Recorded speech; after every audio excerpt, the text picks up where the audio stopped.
Welcome to my PowerPoint about weird Hearthstone archetypes. Death Knight and Demon Hunter don't really have enough cards to really be able to do this consistently.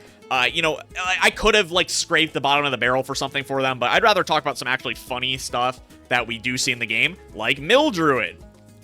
I hate Mill Druid. I really do. Everyone hates Mill Druid. It's really, really toxic and it's not fun to play against. And a lot of the reason is because of these two cards. Naturalize, a 1-mana nature spell, destroy a minion, your opponent draws 2 cards, and Due Process, a 4, used to be 2-mana nature spell. For the rest of the game, players draw an extra card at the start of their turn. When used in conjunction with Solar Eclipse, these two cards are very, very, very disgusting. Solar Eclipse, if you don't know, is a 2-mana spell that is your next spell cast twice. So playing with Naturalize, you can destroy a minion and make your opponent draw 4 cards, which is a lot of cards. Because they draw so many cards, they're going to destroy their own cards in their deck and mill their cards. And that's where the power of Mill Druid comes from. Because they're overdrawing their own cards, you can just make them draw a lot of cards, and slow decks have a really hard time playing cards because, well, it's a slow deck, and a lot of their cards cost a lot of mana. So they have a hard time emptying their hand to avoid overdrawing, and, well, if they're overdrawing, it's very likely they're going to destroy at least one combo piece and no longer be able to do their combo and win the game. Because you are Druid, you have access to Jade Idol, which means that you can...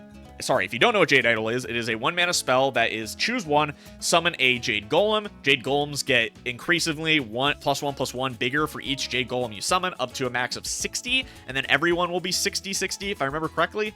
And then the other option is shuffle 3 Jade Idols into your deck. Jade Druid was really strong for a long time. I haven't really talked about it on my channel, but that's not what we're talking about now. We're talking about Mill Druid.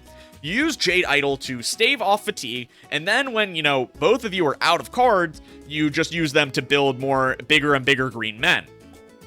Due Process is really good at drawing cards from your opponent's deck because, well, if you do Solar Eclipse multiple Due Processes, they're going to be burning, multiple cards a turn for the rest of the game. They just are against slow decks that they just can't play out all of their cards. They can't do it. So, while mill decks are a lot worse into faster decks, because, well, they don't have expensive cards, so they play all their cards out, and then you're just giving them free card draw, it is obscenely powerful into slow decks. It's really strong into other Druid decks, it's really strong into Shaman decks, it's strong into Priest decks, it's strong into Warlock decks, it's strong into Warrior decks, it's strong into Paladin decks, it's strong into so many classes that really rely on not milling their cards to win. Shocking, I know. So Mill Druid pops up all the time about being a powerful archetype. Even if it's not a tier 1, tier 2, tier 3 deck, it still has times where Mill Druid is very powerful just because you can target those decks and win consistently. Because as long as you mill one combo piece, I mean, they kind of can't play the game.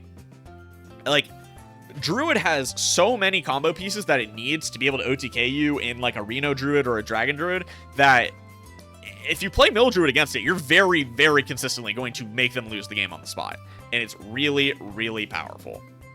I hate it though. I hate Mill Druid. People don't like Mill Druid for a reason. It's not fun to mill your cards. It really isn't. So it's not really surprising that Blizzard nerfed Due Process, kind of more so for a player feel reason than a balance reason, because it was kind of strong in standard at the end of its rotation, but they could have reverted it and they just didn't, which is fine. Don't get me wrong, no one wanted it reverted, but they definitely could have. Hunter, or Kolkar Hunter, Small Spell Hunter, whatever you want to call it, is all about Kolkar Pack Runner, a 2-mana 2/3 minion. After you cast a spell, summon a 1/1 hyena with Rush. Kolkar, it was amazing in standard. It was amazing in standard. It got nerfed, and then it kind of sucked after that. But and that's what happens, right? It went to a 3-mana 3/4, it kind of stopped being playable. Kolkar is amazing at fighting for board. It's one of the best on-board options that Hunter has ever had because, well, after you cast a spell, you summon a 1/1 with Rush. It's really, really, really good at fighting for board. It worked in tandem with cards like Wound Prey, which is a 1-mana spell, deal 1 damage, summon a 1/1 hyena with Rush very well, because, well, you're dealing more damage, it's a spell, you're summoning another 1/1, so you're able to fight for board exceptionally well. It works very well with cards like Explorer's Hat, which is 1 mana, give a minion +1/+1, and Death Rattle, get an Explorer's Hat, so you have more fuel for your Kolkar. The issue is that Hunter doesn't have ways to, refresh their own mana. They don't have like powerful 0 mana spells. They don't have cards like Preparation. They don't have Innervate. They don't have Counterfeit Coin. They don't have like Aquatic Form. They don't have powerful 1 mana or like 0 mana spells. They don't have like cards that refresh their own mana, like a Lightning Bloom, Horn of Winter, or Funnel Cake. Like, they don't have cards like that, right? Like, all of those cards would exceptionally make this a better card, straight up. Like, the issue with Kolkar is that it's at its best in Hunter on turns like 5 and 6 against aggro decks, but aggro decks in Wild play 8-5 in stats on turn 1 consistently. So how would Kolkar ever work, right? You can't play 5 spells on turn 2 as Hunter. It's just not possible. And play your 2 mana 2/3. It's just not possible. So once you clear their giant turn 1 or turn 2 board, then Kolkar loses all value because, well, why would I play this now? It's not going to clear anything that matters. It's like a catch-22, this card, that is really, really, really bad. Like, it's something. It's something, all right. Like, at least you have Serpent Bloom. Serpent Bloom synergizes immensely with Kolkar Pack Runner because it gives the 1/1 poisonous, and it will summon another 1/1. So it's really good there, but, like, that's about it. Kolkar is very similar to a card that came out recently in Aerosmith, where Aerosmith is a 2 mana 2/3 Naga. After you cast a spell, deal 1 damage to the lowest health enemy. So in theory, they work very similarly. The issue is that Kolkar is still better because summoning a 1/1 is better than dealing 1 damage. Even if they functionally do the same thing, and even though Kolkar can't technically go face, it's still more powerful to summon a 1/1 because Hunter has, like, buffs for minions. You could have like Leok, you could have Bestial Madness, you could just buff the minion with like a buff spell. So they have tried to like remake Kolkar, it just never has really worked because Aerosmith is just a lot worse than Kolkar. If they took Toxic Arrow, which is a 2 mana 2/2 Hunter spell that is deal 2 damage to a minion, give a poisonous, and either made it like 1 mana or made it like 1 mana, deal 1 damage, maybe, god damn it, maybe Aerosmith could be playable, but it isn't, so we kind of have to suffer. Mage. So Frozen Mage is what I want to call this style of archetype, is when you have enemy minions that are frozen, do something. There are a lot of Mage cards that do this. There's even Death Knight cards that do this. So, I don't know why I spelled Flowcaster wrong in my little type there, whatever. So, the way that the cards that I've shown is Soul Freeze, a 1 mana Warlock Mage dual class card, Frost spell, freeze a minion and its neighbors. Deal damage your hero equal to the number frozen. That's a hyper efficient way to freeze 3 minions. Varden Dawn Grasp, a 4 mana 3/3 battle cry, all enemy minions, or freeze all enemy minions, sorry. If any are already frozen, deal 4 damage to them instead. I'm like losing my mind right now. And Flowcaster, 6 mana 5/5, costs 2 less for each frozen enemy. They've tried so hard to make like do something when you have a frozen enemy work. There's like Icicle, I think it's called, which is like I'm not gonna name off cards because I don't know all their names. There's one that's like destroy a frozen minion, freeze a minion, destroy if it's frozen. That's Snap Freeze, I think.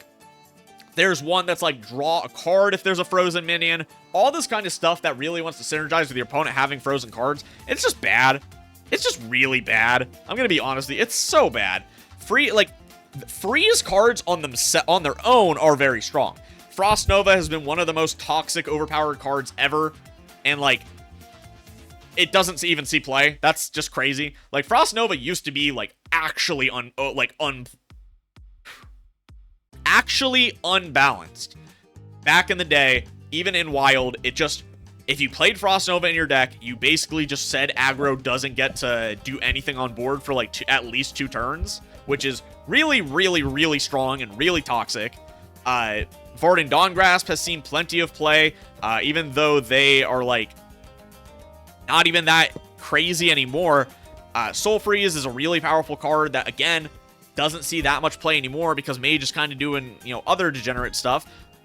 That includes freezing. Sleet Skater is probably the best freeze card ever. It's the 5 mana 3/4 elemental, miniaturize, battlecry, freeze an enemy minion, gain armor equal to its attack. So it's crazy card, ultra powerful card, and it's a freeze card. It is a freeze card.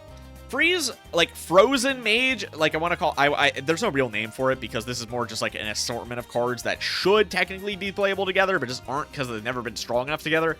It would be really toxic. Frozen Mage, like if it ever actually came to fruition, would be really toxic. No one likes playing against freeze effects, so I'm not that upset that this isn't a playable deck, but it's still worth talking about that they have attempted it multiple times, and it still hasn't really made the cut.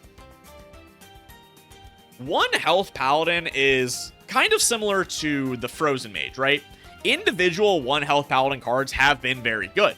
Steward of Darkshire and Carnival Barker, Steward of Darkshire is, of course, a 3 mana 4/3. Whenever you summon a 1 health minion, give it Divine Shield, and the Carnival Barker is a 3 mana 3/2. Whenever you summon a 1 health minion, give it +1/+2.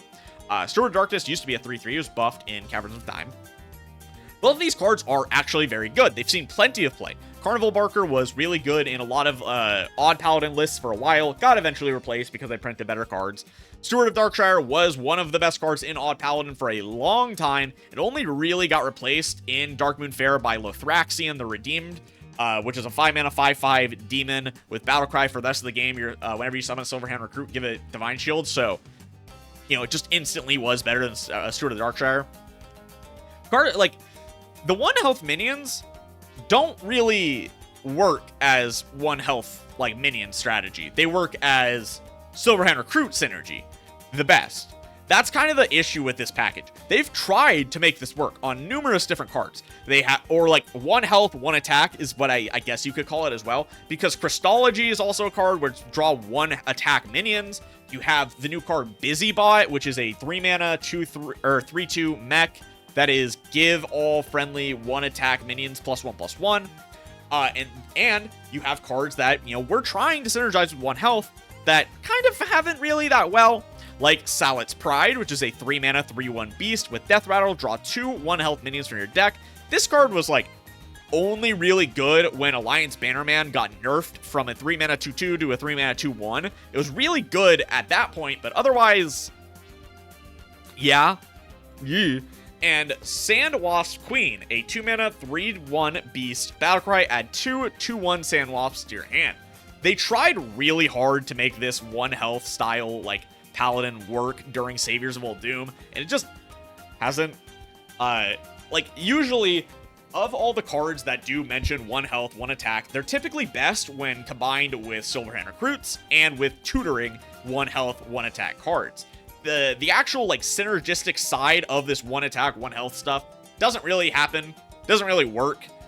It kind of just isn't there, which is sad, because, like, in theory, it could be really cool, right? You could run, like, expensive minions that have 1/1 in stats that will then be tutorable, then can get buffed by some pretty efficient buffs, things like that, and they just never happened. They just kind of never happened.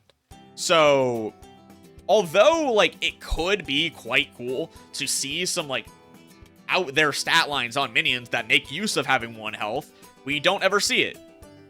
So, it's a very underutilized design space that is there, that they've tried to make work. They just really haven't, and it's kind of awkward. Overheal Priest is a pretty new archetype, all things considered. Overheal as a keyword was added and tried to be pushed during Festival of Legends.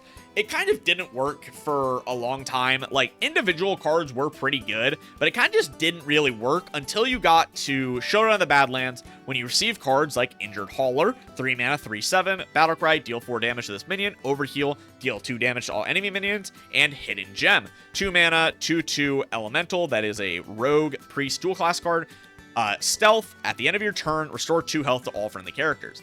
These cards are really strong together because they just, Injured Hauler deals 2 damage to all enemy minions when it gets healed. So you have Hidden Gem, which heals at the end of the turn, and it is preemptive. You can preemptively set it up because it has stealth.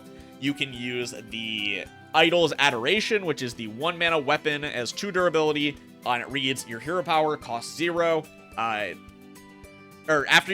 is it? Your hero power costs 0 after you use it. Lose 1 durability, I think is the... I don't know the exact wording, but it's basically how it works. You have cards like Fan Club, or... Is that what it's called? The Fan Club? Ooh, it's a 1-mana priest location with 3 durability that restores 3 health to all friendly characters. I don't know if that's the name. It might not be. Whatever. But you have a lot of ways to preemptively, like, bank all this healing that you can then have a big, giant heal turn with your Injured Hauler to clear your opponent's entire board. You can run Love Everlasting, which is a 3-mana spell that is your first spell each turn, costs 2 less, to, again, bank more mana to then use on your Injured Hauler to clear your opponent's board. If you hadn't guessed, Injured Hauler is a really, really, really good card. Overheal Priest was, like, one of the best decks in the game, even only a few patches ago. So, yeah, it's really strong. And then, to top it off, you run Heartbreaker Hedonist. 4 mana, 4/8, Battlecry, deal 4 damage to this minion, overheal, deal 5 damage to a random enemy. So, after you've done all that kind of stuff with your Injured Hauler, you still have it banked and set up, so you can use it with your Heartbreaker Hedonist to then kill your opponent. Hedonist is a bit weird of a card because it is random enemies. If they have, like, minions on board, sometimes you just deal 5 damage to all enemy minions. Sometimes that just happens. And although, like, yeah, you should have cleared them with Injured Hauler, so people can generate new boards. Injured Hauler feels like a really fucking broken card. Like, when you actually, like, play with it, when you actually use it, it feels like such an obscenely powerful card that seems so weird that it is 3 mana. It feels like it should not be 3 mana at all. It is an overstatted minion after you heal it, because it wants you to heal it, so you're going to heal it. So it's overstatted as a 3/7, and it has a very, very powerful effect of dealing 2 damage to all enemy minions, which is really good for 3 mana. Really, really good. Overheal Priest is, like... We will see new kinds of overheal cards get printed basically until Blizzard just, like, scraps it, like they kind of did with combo minions. I dare you to look at combo minions that have printed recently, how many there are compared to combo spells. But anyway, they don't, and Choose One is kind of similar. They don't really print very many Choose One cards anymore, especially that are good. But Overheal will probably last for a long time. We'll probably see many different Overheal Priests, but this kind of, like, Injured Hauler, Heartbreaker Hedonist Overheal Priest it's kind of fun. I'm gonna be honest with you. It was kind of fun to play with. It is a set, how do I put this? It is a combo deck, but it's a combo deck where you're kind of just playing towards a really powerful mid game rather than OTKing your opponent, which is so much more fun. It's so much more fun to just have a combo that you're, like, setting up to do something really powerful in the mid game than to just be like, okay, you're dead from hand, lol, noob, deal with it. I can't stand OTK decks. They're just so annoying. Any other kind of combo deck is more fun. Miracle decks are more fun. I mean, like, Skipper Warrior is a combo deck, that's more fun. Lion Hunter is a combo deck, that's more fun. I just really hate OTK decks. They're just so boring to play against. Then we have Rogue. So Whizbang's Workshop gave us Pirate Rogue, except as a really weird kind of combo deck. So individually, a lot of these cards are very strong, right? Bargain Bin Buccaneer is a 3-mana, 3/2 pirate, rush, combo, summon a copy of this. That's not that bad of a card, all things considered. That's a good amount of stats, and it has rush. Sandbox Scoundrel is a 5-mana, 4/3 pirate with miniaturize. Battlecry, your next card this turn, costs 3 less. If you use it with Bran, it's +1 mana. The mini itself is +2 mana on its own. With Bran, it's +5 mana. So you can do some pretty nasty things with these cards. The issue is that the pirate payoff legendary of this expansion is Shoplifter Goldbeard. 5 mana, 5/5 pirate. It used to be 6 mana. This card was 6 mana on release, by the way. After you summon a pirate, summon a copy of it that attacks a random enemy, then dies. This card was 6 mana on release. What a weak card. What a weak card. So, especially on release, it didn't have the mini set card that would then come out in Replicator Renator. 5 mana, 5/5 mech, miniaturize Gigantify. You don't care about those. After you play a minion with the same attack as this, summon a copy of it. So you would play Replicator or Nader, then you would get mana through either discounting it some way, somehow, or using Record Scratcher, which is the 3-mana 3/2 weapon, Death Rattle, gain or refresh 1 mana increased by how many combo cards you played. So you would play like Record Scratcher, then you do Replicator or Nader, Shoplifter Goldbeard, and it would summon. I'm sorry, I'm having a hard time talking today. It would summon another Shoplifter Goldbeard, which would trigger the effect of the first Goldbeard, which triggers the effect of the second Goldbeard, etc., until you filled your entire board, and then 5 of those Goldbeards, only 5, would then attack random enemies. So deal like 25 damage. Wasn't even that great. You could, if you had enough mana, use like Bounce Around and bring it back to your hand, and then because Bounce Around makes them cost 1, it's a 3-mana spell, return all friendly minions to your hand, they cost 1 this turn. If you use Bounce Around on it, you could then redo it again and deal another 25 damage, and, you know, that is a lot, 50 damage in 1 turn, but it requires so much setup and so many cards, and it's just not good. I really don't know what they are going for with this whole, like, pirate package during Whizbang's Workshop, because they don't work together. These cards don't really work that well together. Like, Bargain Bin Buccaneer technically works pretty well with Shoplifter Goldbeard. The issue is that, like, why? Why would you do that? That's the thing. Why?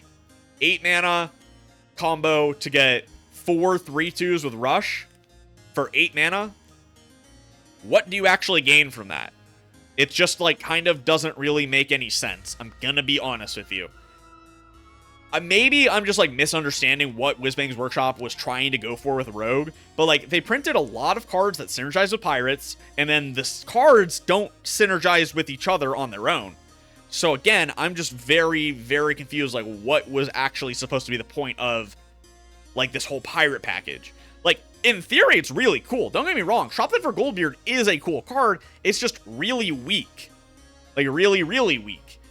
But the individual cards are, like, kind of cool. Bargain Bin Buccaneer is a strong card, and it's a pretty cool one on its own. Sandbag Scoundrel is a strong card, and on its own, it's relatively cool. It's just, like, what were they actually going for? I truly do not know. Shaman. So, this is a specific type of Evolved Shaman that I want to talk about today. Ashes of Outland introduced Bog Spine Knuckles. It is a 5-mana 4/2 weapon. After your attacks, transform your minions into random ones that cost 1 more. This, of course, synergizes incredibly well with cards like Dread Corsair, 4-mana 3/3 Pirate, Taunt, costs 1 less per attack of your weapon. Of course, it costs 0 off of Bog Spine Knuckles, so you would be able to evolve your Dread Corsair into a 5-drop on turn 4 or 5, depending on the coin. You would run cards like Mogu Flesh Shaper, which...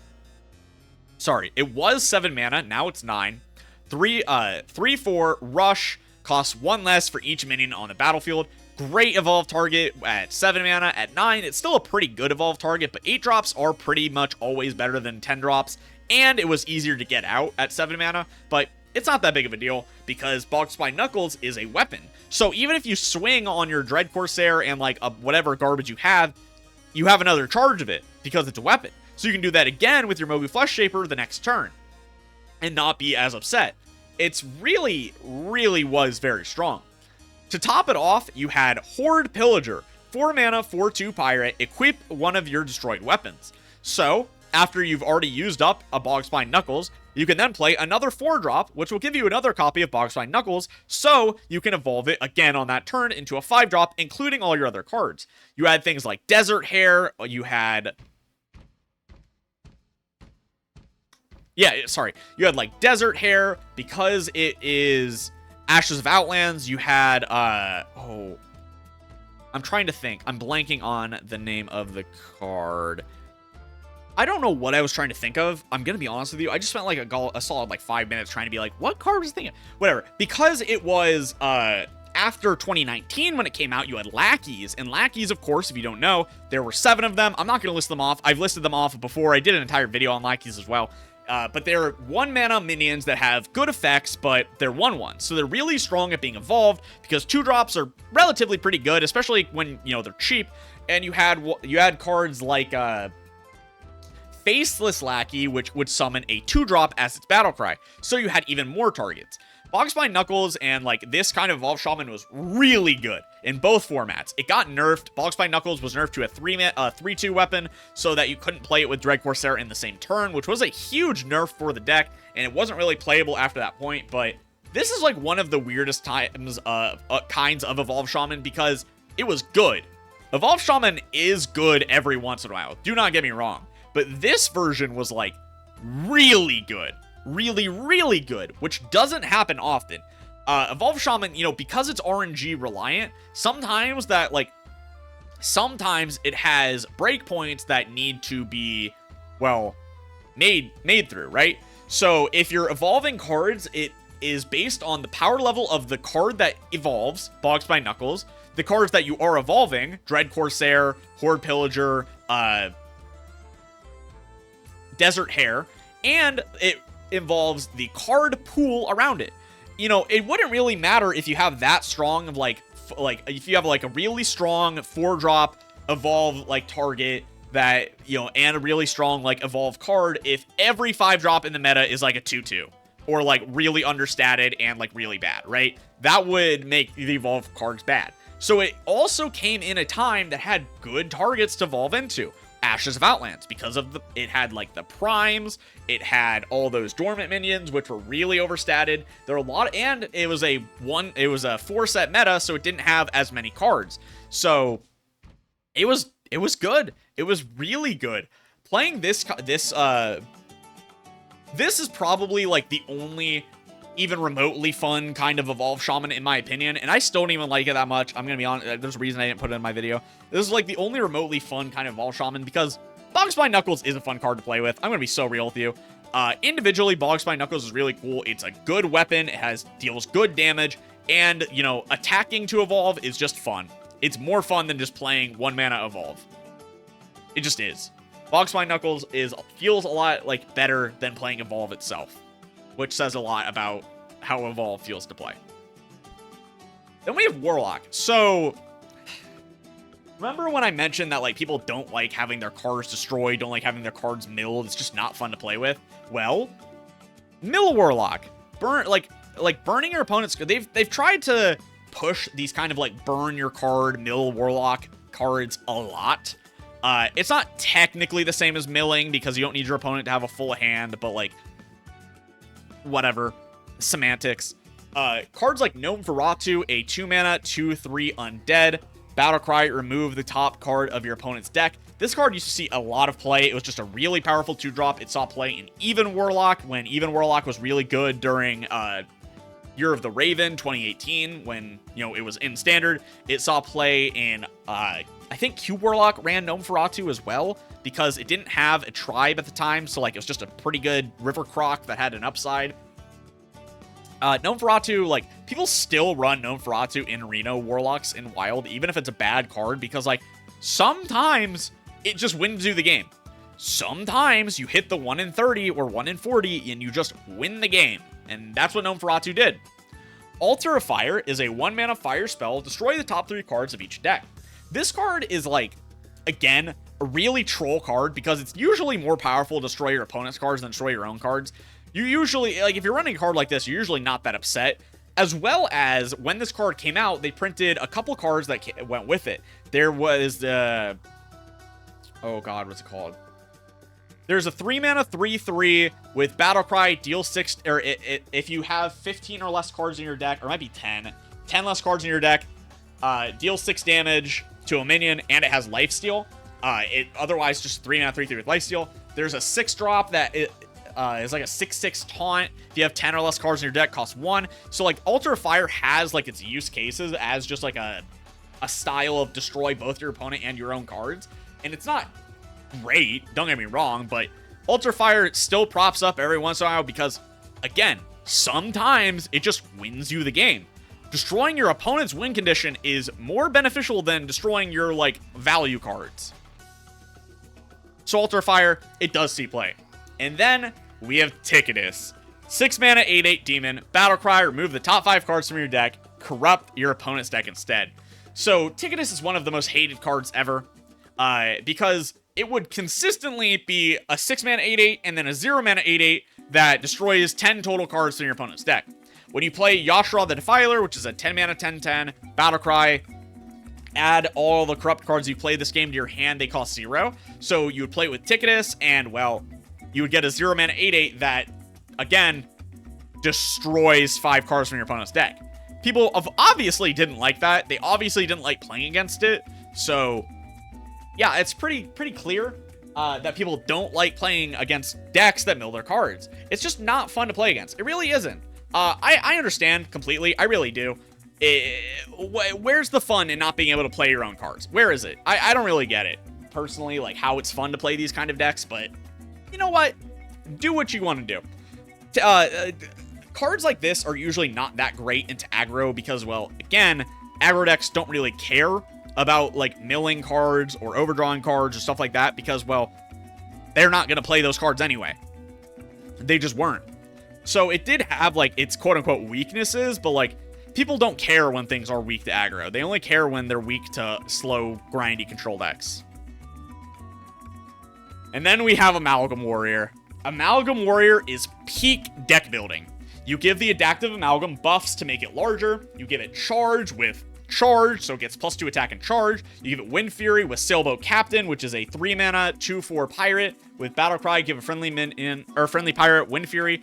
Sorry, Charge, 3-mana spell. Give it friendly minion +2 attack and Charge. Adaptive Amalgam, if you didn't know, which is hard to know because this card was really popular when it came out recently in Perils of Paradise. 1-mana 1/2. Amalgam, this is all minion types. Death Rattle, shuffle this into your deck. It keeps any enchantments. So, if you play these buffs on it, it will just go in your deck and you redraw it so you can get more buffs to buff it even larger. Some of the buffs that you could run are cards like Shoulder Check, which is a 1-mana tradable spell. Give a minion +2/+1 in charge. There's Stage Dive, I think it's called, which is a 1-mana spell that is draw a rush minion, corrupt, so if it's corrupted, give it +2/+1. So it's really good with Shoulder Check because, you know, you can tutor the Adaptive Amalgam if you give it rush with Shoulder Check and give it more stats. This deck is really fun. I've made a video on it. It's I don't remember what it was called, but it did pretty well, actually. Amalgam Hunter is just, or Warlock. Amalgam Warrior. I'm having a hard time talking today. I'm sorry, guys. Amalgam Warrior. It's just really fun. You build up the giant amalgam, and then you smack the opponent in the face with it real hard. It's just cool. Sometimes things don't have to be complicated. Sometimes things don't have to be good. Sometimes things don't have to be toxic. Sometimes they can just be really fun. That's going to be it for me, guys. If you guys enjoyed, make sure to like, comment, and subscribe. Tell me anything down below. Do you like any of these little archetypes? Do you think that Blizzard should support any of them? Do you think that any of them should be blown up from a space laser, destroyed off the face of the planet? Tell me down below. I love to hear it. That's going to be it for me. I'll see you guys next time. Peace out. Shadows are rising again! Darker than they've ever been. As evil descends from the skies, the world cries out, how will we survive? Out of the hall of explorers, and up from the dusty tomb.